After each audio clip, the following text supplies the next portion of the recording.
Howdy, Rock and Roll Nation. Thank you so much for tuning into our 6th studio episode of Talkin Chute. Today on the show, we have the incredibly talented Miss Kylie Frey. Kylie has been a rising star in the country music industry, and her show-stopping energy is completely contagious. From Texas dive bars to performing the national anthem at the NFR, Kylie is on her way to the top, and we can't wait to watch the rise.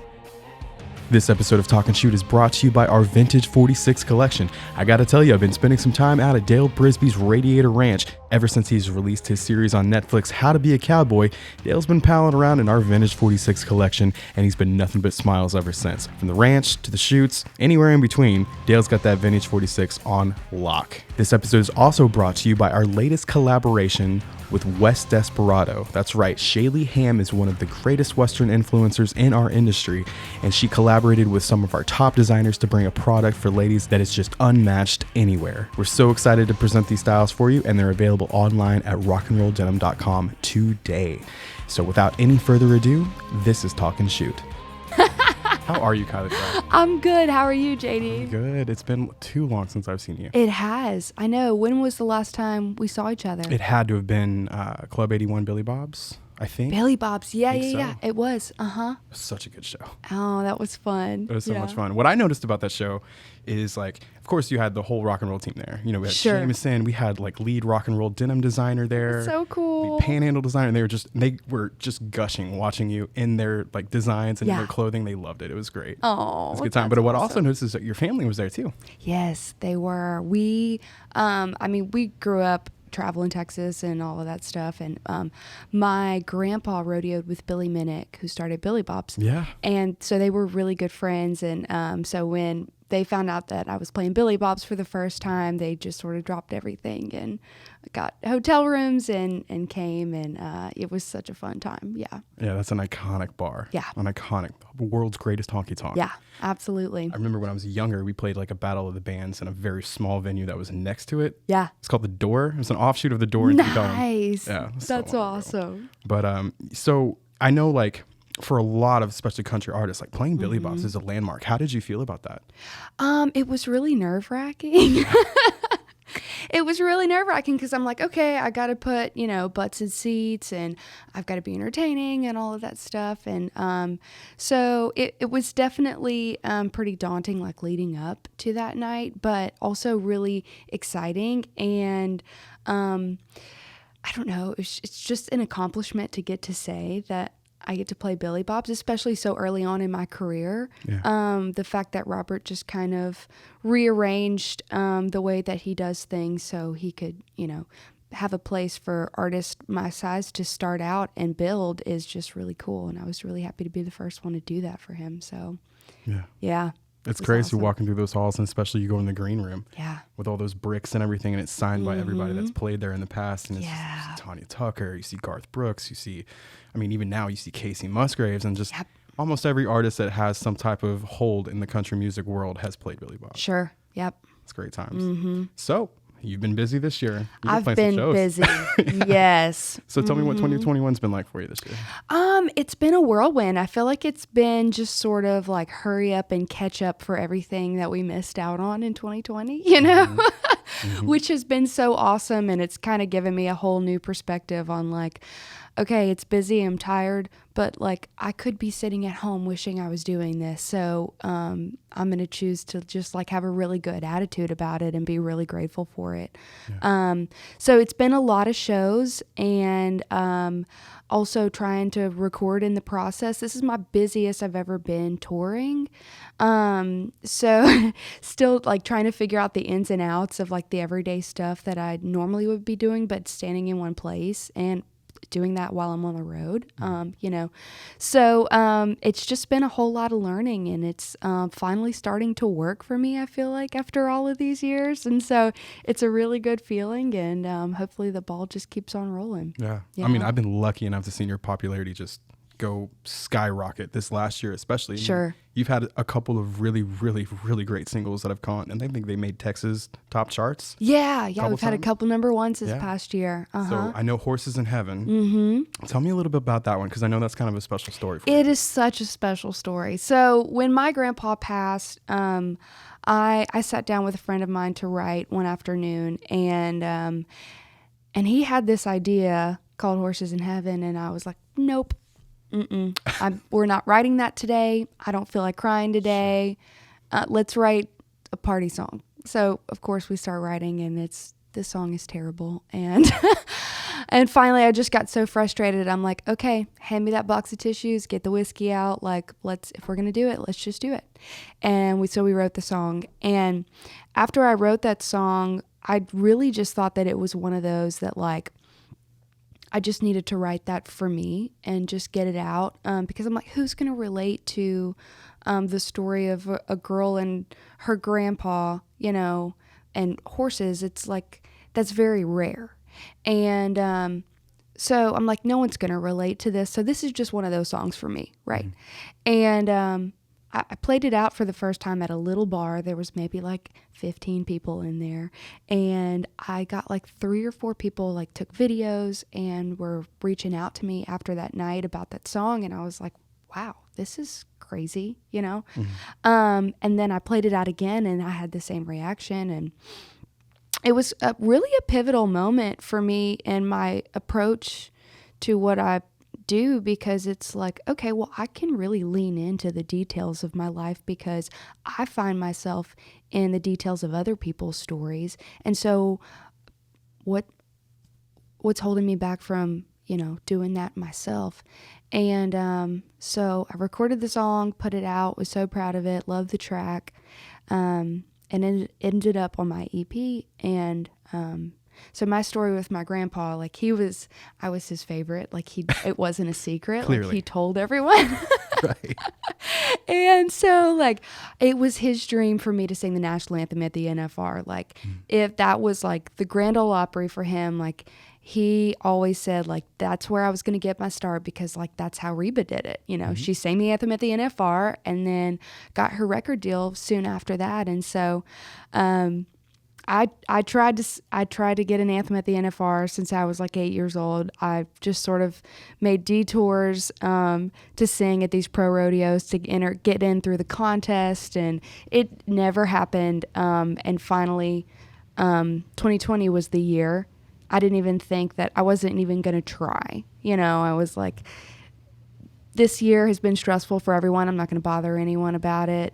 It's in a whole different place. It's here in Fort Worth. And so I just kind of wrote it off. And obviously I got the call and was like, yeah, I'll do it. So I showed up, and then Randy Houser was there to do Johnny Cash's Old Rugged Flag. Yeah, that's right. Mm-hmm. I remember that. Yep, yeah. Right before I sang the anthem. And so after we both did our thing, we walked through the halls of AT&T Stadium, and he was asking me questions, and I told him how much that moment had just meant to me and to my family, and how long I'd been waiting to do it. And he heard Horses in Heaven on the way to Billy Bob's that night, because he hitched a ride with my manager.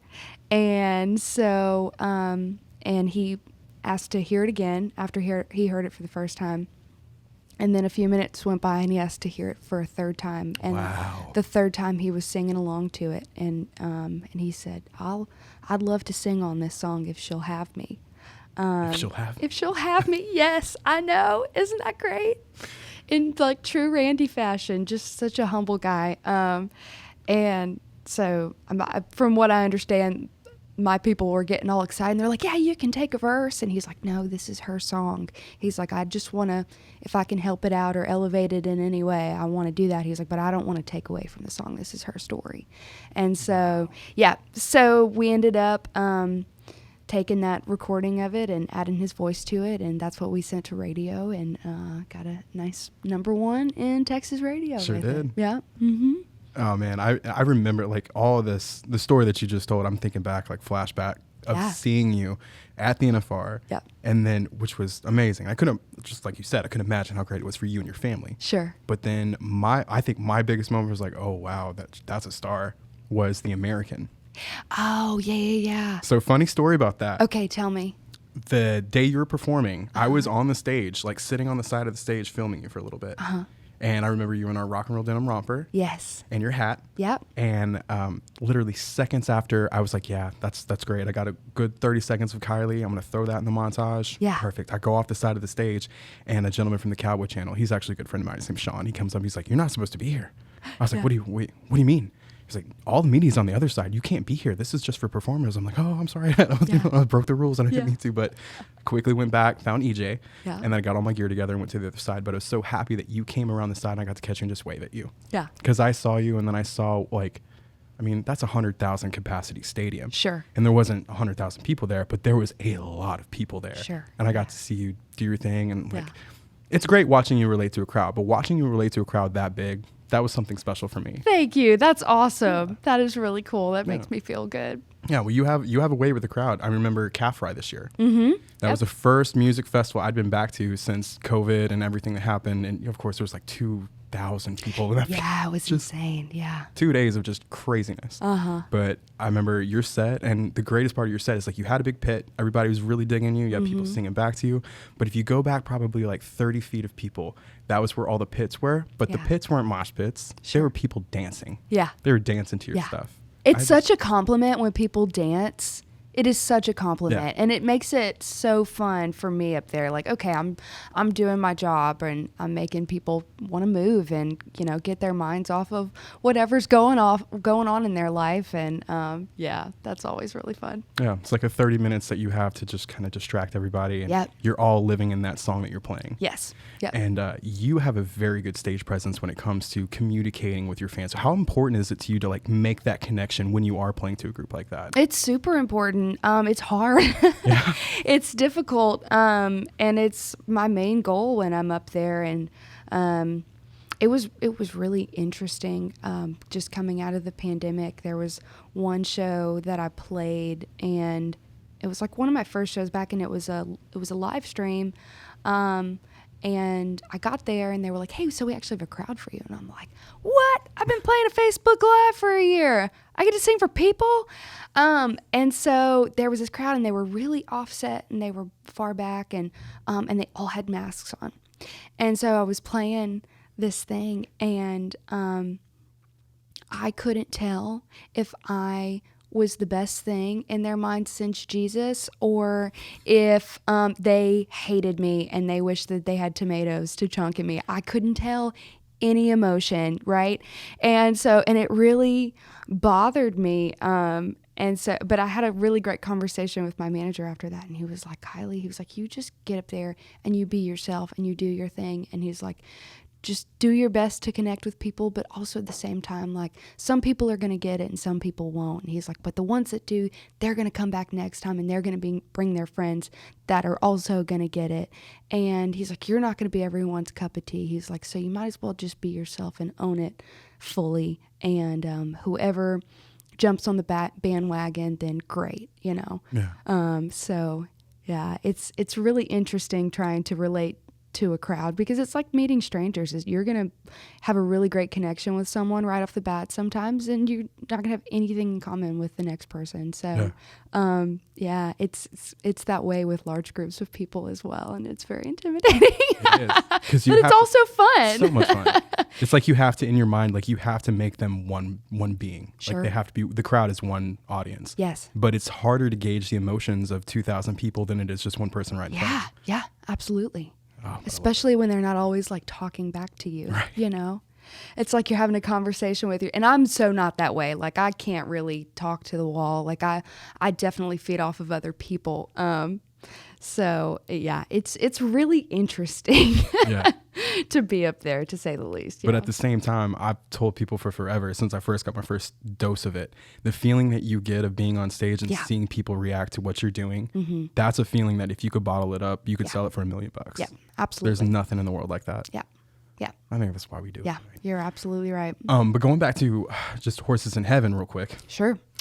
You were mentioning that it's a song that's very personal to you. Mm-hmm. It's a song that's about, it's about death. Sure. And it has a lot of themes about that. Mm-hmm. And you're like, well, who's going to resonate to my story? Yeah. Well, the thing about it is what I've experienced in my life is death is such a weird thing. Yeah. That everybody experiences in such a different way. Mm-hmm. But I think what brings us all together is that we do experience it in some way. Yeah. So hearing somebody else's story and somebody else's experience with it, I think that resonated with a lot of people. That's why that song really hit me. Because I've unfortunately had to deal with that a lot in my life. But sure.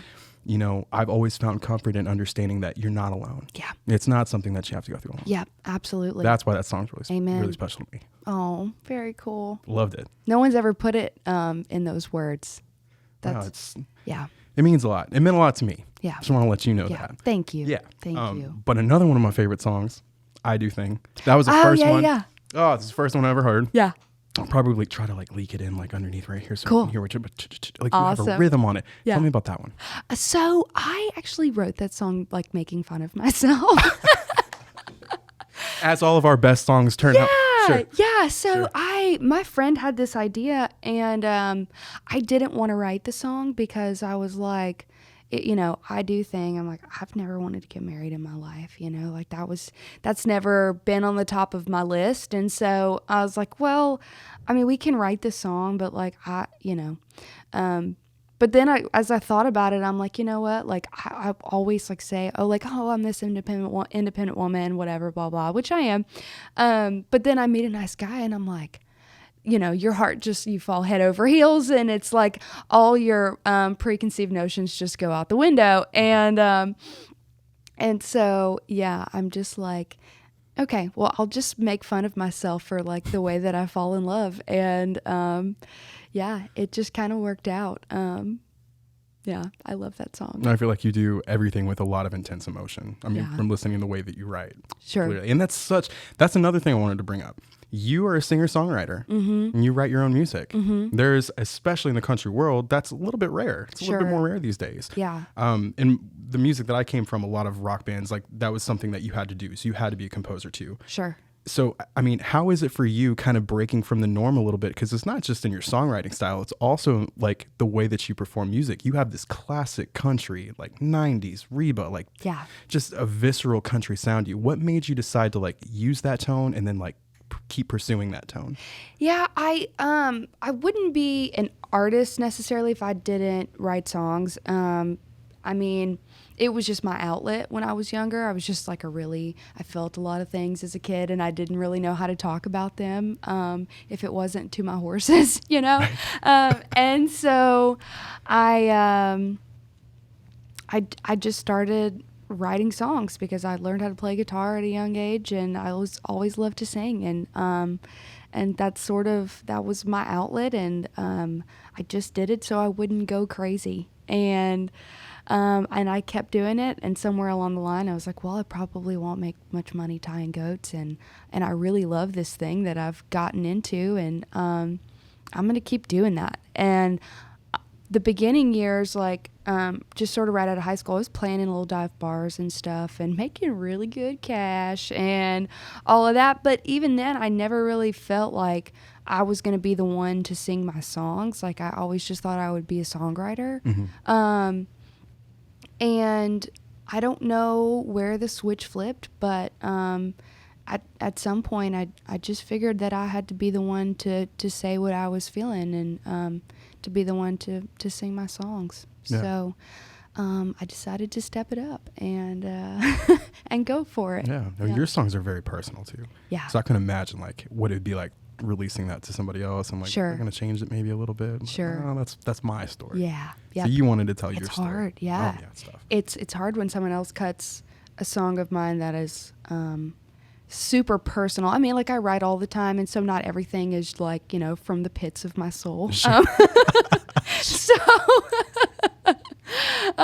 the ones that I've sort of write for fun, I'm like, yeah, go ahead, cut this song or whatever. But the ones that help me get through something, I've had instances where other people have cut those songs, and it's tough watching someone else tell the story that you lived, you know. But it's also cool too. So yeah. Yeah. So getting back to your roots, come from Louisiana. Yes. I know you come from a big rodeo family. Yep. Tell me what it was like growing up like that.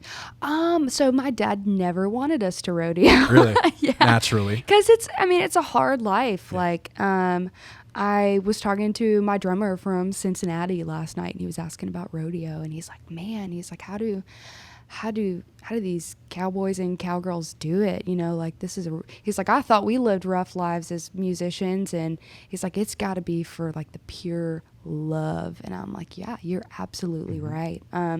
So for that reason, my dad was just like, hey, let's play like softball, or y'all go dance or something. Cause he was a saddle bronc rider. I mean, he did everything, but pro rodeo, and he was a saddle bronc rider. And so, did he make it pretty far? He did it all. He never made it to the NFR. I had two uncles that were NFR cowboys. Gotcha. But my dad met my mom, and he's such an engineer. He went to college. He's the first one in his family to ever go to college and do all that. And so he just decided to kind of move on with his life. And so, yeah, he never wanted us to rodeo, but of course me and my sister at a very young age wanted horses, and our neighbors rodeoed too. And so, I mean, how do you tell your baby girls no, right? Right. And so, me and my sister, I mean, we were both feet in, and we rodeoed every weekend. Like, we didn't play a whole lot of sports growing up. We just rodeoed all the time. And it's funny, I made a deal with my high school principal. I was going to letter in rodeo. And so he was like, hey, I'll pay for your letterman's jacket if you agree to sing the anthem for all of our home games. And so, yeah, it was really cool. Fair. So I was like, okay. Yeah. So there were times where I would sing the anthem, and my dad would be like waiting in the parking lot with the horse trailer, and I would sing the anthem, and I would go and jump in the truck so we could get on to where we needed to be. Yep. That's the life of a rodeo star. You know? Yeah. And what's crazy is, like, I talked about this with Aaron Watson last week. Yeah. The lifestyle of a musician, a touring musician, is so similar to a rodeo Yes. star. You're literally just in a van with your best friends that Yes. has working AC or might not. Sure. But you're trying to make the next town to Yep. make enough money to make the next town. Yes. It is so funny. My cousin is a bulldogger, and he pro rodeos, and he hits it hard. And we talk all the time, and I'll be complaining about something, and he's like, oh yeah. He's like, I understand. And he's like, I have that same situation, but in this way. And it's so funny, like, how similar our lives are doing completely different careers, you know? It's really crazy. Yeah, but it all kind of relates back to itself in some way or another. So you lettered in rodeo. Principal pays for the jacket. Sure. What was the next step after high school, deciding to go on with rodeo? I mean, did you want to do it in college too? I did. I always thought I would college rodeo. But music sort of took over. I won my state championship in goat tying when on my junior year. And so once I did that, that whole year, I just like really buckled down, and I think I won like one rodeo or two, but I placed it every single one. I was so consistent to where I went in with such a lead at state finals that I had it in the bag.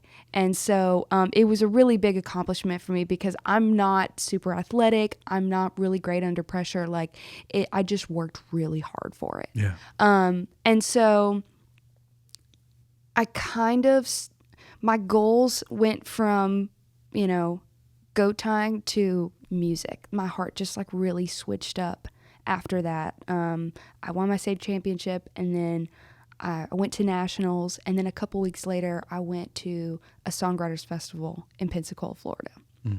And I heard this one songwriter, her name's Lisa Carver, and she made me cry. She made me laugh. She made me have nightmares that night. She wrote these murder ballads, and, like every emotion under the sun in an hour she made me feel. And I just decided right then and there that's what I wanted to do with the rest of my life. Yeah. And my heart just kind of switched up on me right there. And I finished out rodeoing in high school. And then I started playing in the dive bars and actually making money. And I was like, this is really cool. So yeah, my heart just switched up and went in a different direction, and it was really hard because I went from doing just rodeoing every weekend my whole life to doing this completely different thing that I also loved, but I really missed. Just being on the back of a horse, and I missed the rodeos, but I kind of really missed just the practice and the doing it for me. I mean, that's where you find out where your strengths are is when you're practicing, and that's a lot of the time where the fun is for me. Yeah. Same thing with music. Same thing with writing. Like a lot of the fun comes in a part that I was playing one way for years. And then I just decided to get crazy with it one day, and I'm like, oh, that's it. Yeah. That's the part. Yeah. I love it. Yeah. I love it. So you've got your state championship that you won in Louisiana, correct? Yes. What was it like growing up in Louisiana? Really cool. My parents make boudin for a living. Cool. Stop the podcast. Stop the show. We're going to order some boudin from Kylie's parents real quick. I haven't had good boudin in like 3 years. It's such a delicacy. I just wanted to freak out on that for a minute. You know what? I'm going to have to send you some, JD, because y'all have been so great to me. I wish that I was coming from Louisiana when I passed through here, but I never am. So I'll have to get some shipped over. Oh, I would just die. Yeah. I just die. There's so much good food and good culture in Louisiana, and it's almost like its own little country. It really is. Everybody in Texas likes to say that Texas is, the biggest and the baddest, and it's our own republic and all that. But like Louisiana's got this really cool culture to it. Yeah. I always love playing Nola totally. too. Right. Yeah. Mm-hmm. The French is. Yeah. It's amazing. Yeah. So you said in high school it was just rodeo, or did you do any other sports back then too? No, I mean, we just pretty much rodeoed. I tried to play like volleyball and softball and all that in middle school, but I wasn't good at it. Did you ever think about doing rodeo queen stuff? I did. I was the Louisiana State Rodeo Queen. I went on to compete in nationals.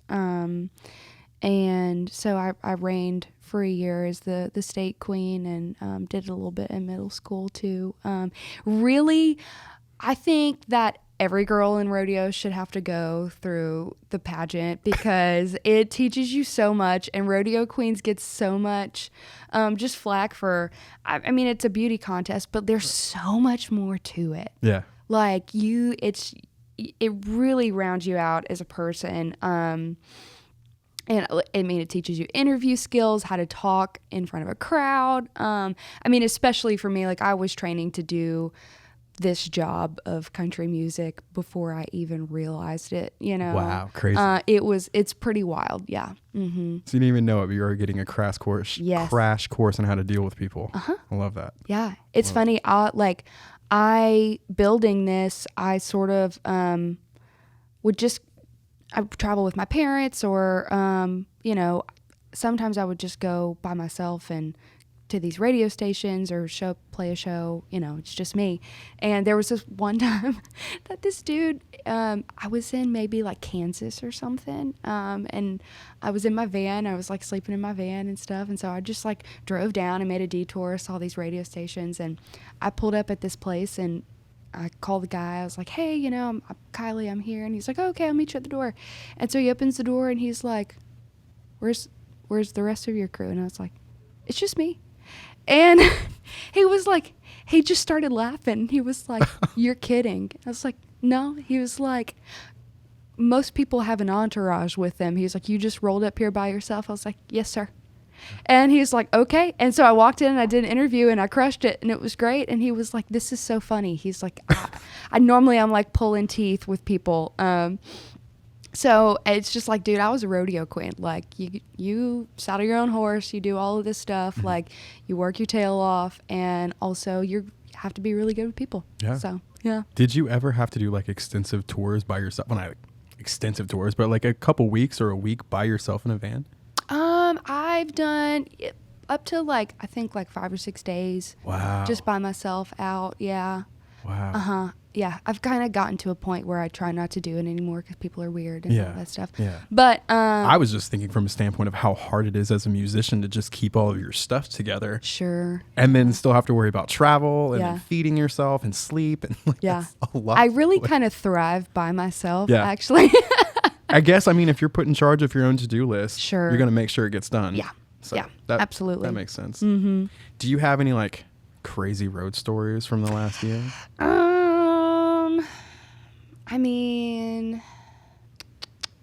I need to start making a list because people always ask this, and I never really know what to say until we're like in the van and being like, remember that one time?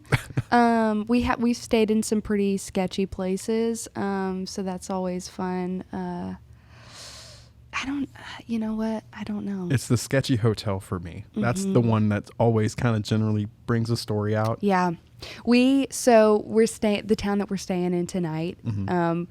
I guess about a year ago, we had an experience in that same town at this really sketchy hotel. I forgot to book hotel rooms. And so it was like midnight on a Saturday trying to find hotel rooms in like around Dallas. Yeah, it was impossible. So finally I found rooms at this really sketchy place, right? So we pull up and it's like, well, this is really dingy, but it'll work. So I get down and I check into the rooms, like no one's really outside. By the time, like within the 10 minutes that I was like checking into the rooms and like left the van and came back to the van, like it was like a zombie apocalypse. Like everyone just came out and it was it was just like everyone was like just hanging outside of their rooms at this motel. And yeah. No, that's a little much for me. That's a little much. It was a lot. We had to save room, or we had to save space and money as much as we could. So we're putting 6 people in one hotel room. My whole band. Man, yeah. And I remember staying up late at like 3 a.m. looking out the window, seeing the shenanigans of what was going on in the parking lot. There was some shady places. Parking lot there. shenanigans. Oh my gosh, hilarious. Hotel parking lot shenanigans. Definitely a band story for every person that's ever toured the road. Yeah. But y'all are playing Hockatown tonight. Yes, we are. Have you been there before? I haven't. Oh, Kylie. I'm so excited. I've been wanting to go to Broken Bow for a while now. It's kind of, for me, it seems like it's become popular this past year. And so I've just been wanting to go. And so when this contract came in, I was like, heck yeah, sign me up. No, that's a cool experience out there. I mean, the reason we would go in the past is just to get 2.5 hours away from the DFW Metroplex. Sure. Go out to a very small, remote place in the woods in Oklahoma. But there's these cabins out there you can rent that's really nice. Basically glamping, essentially. Yeah. But what's cool about the town, the little hometown, they have this weird fascination with Sasquatch. Oh. Yeah. And I got to have this conversation with your band. I was like, there are a few places that y'all need to go to in Hockatown while you're there. Okay. There is a gift shop that's probably the size of this building minus the warehouse. Wow. That is just a Sasquatch gift shop. No, I have to go in there for my dad. Yeah. He's still waiting on Bigfoot. I'm telling you. Well, that's going to be the place to find him if there is. I think they even have like hunting excursions. That is so funny. But the whole, like, I would say 30% of that entire town's commerce, besides the cabins that people stay in, is Bigfoot. That's hilarious. Right? In a remote corner of Oklahoma. Wow. Yeah. That's funny. Yeah. But we would go out there for like, friends' bachelor parties. We'd stay out there for a weekend or something like that. Yeah. Just be boys and... Very cool. It's good times out there. That's awesome. So what do you have coming up in the future? What's the next big thing for Kylie Frey? Well, I'm working on music. I have some really cool shows coming up for NFR. Oh, really? So really excited. Can you tell us about that yet? I think I can. Yeah. So I think I'm actually playing a show with y'all with Rock and Roll Denim. Certainly are. Very excited. Yes. And then the night before I'll be with Cody Johnson at the Cosmopolitan. Doesn't get more cowboy than that. I'm so excited. That's fun. Yes. That's fun. Yeah. So, and I think I'll get another anthem this year and just play some other fun stuff around Vegas during that time. So. You gonna try to be there for the full 2 weeks? No. No. No. I was a flag girl for 2 years. Yes, ma'am. And so the whole staying there for 15 days at a time, I've been there, done that, and it's a lot of Vegas at that point. It's a lot of Vegas. So you got to pace yourself. It's crazy. It's like usually like day 5 or 6 for me is when like you start to see past the facade and the lights and the glitz, and it's just too much alcohol and you're not wrong. A lot of late nights, a lot of early mornings, and we still have to sell jeans. Yeah, absolutely. Yeah, I went out there and I sold for a company one year, and it's kind of rough getting up those early mornings, working those long days at the convention centers. not for the faint of heart, and definitely not for the big partiers either. No, and unfortunately that's one thing that a lot of people learn Yeah. really quickly and the hard way. Yep. Which you can't do that. Maybe you get one night where you can kind of let loose a little bit. Usually for us it's a social media party, but like other than that, you got to kind of be on point the whole time. You're still working. Yeah. Also, I'm very excited. So, for the party, I do a lot of vintage shopping, especially for my tops and stuff. And my stylist, she's like, oh, look how cool this top is. And it was a 70s like panhandle, just cream top with these buttons on it. And so I bought it and I'm saving it for the show. So I'm really pumped about that. I cannot tell you how often people will tell me I found this classic panhandle slim shirt. Yeah. And we dropped the slim from the name, but they found this classic panhandle slim shirt. Like we wouldn't be able to find this today. They don't even make retros that look like this anymore. Yeah. And I love that. Like the whole Kicks Brooks shirt, Brooks and Dunn, the flaming shirt. That apparently the story that was told to me anyway was that was kind of sketched out on a napkin on an airplane and then brought to our designer like, yeah, we can make that. Really? Yeah. No. Yeah, we have, before we leave, don't let me forget, before we leave in the boardroom, we have the original one hanging up. No. Sure do. Yep. Wow. It's so crazy. That shirt is iconic. Every man in the 90s owned that shirt. For sure. Wow. For sure. We even, I think it was not last NFR, it was it was the 2017 or 2018 NFR. Tough Cooper wore it to one of the perfs. No, stop it. He did one of the perfs in that flame shirt. Amazing. I love it. Amazing. He's such an icon. I love it. Well, Kylie, I don't want to take too much of your time. I'm really glad that you came by and hung out with us for a little while. Thank you. I love your podcast. This is a great idea. Not bad, right? This is awesome. Yeah. Yes. I figure we get these access to these really cool people and, why not have them on and just have a conversation? And I love talking to you guys. That's one of my favorite parts about this job. Yeah, so absolutely. Like, well, let's carve out a studio in one of the rooms that we already have. Brilliant. Right? Yeah. So usually what I like to do to end the show is I like to kind of ask people in their own profession, if they were to give advice to somebody that's trying to do the same thing that they're currently doing. We're talking that little girl that's playing with her first act guitar, whatever, that she's singing in her room and she's figuring out G, A, and C and she's writing melodies to that. What kind of advice would you have to that type of girl that has aspirations to play an anthem at the NFR? Yeah, just dream big and stick to it, because crazy things happen all the time and there's no reason it can't happen to you. And so just work hard and show up every opportunity that you can and be humble and work your tail off and good things will happen. Yeah. Yeah. I couldn't have said it any better myself. Yeah. Well, thank you so much, Kylie, for coming in and hanging out with me. Thank you. This was a treat. Yeah, it was fun for me. I can't wait to see you guys play next. If I get out a little early, I might try to make it down to Broken Bow tonight. But nice. We'll see what happens. Come on. All right, Kylie. Thank you so much. We'll see you next time. Thanks, JD. Appreciate it.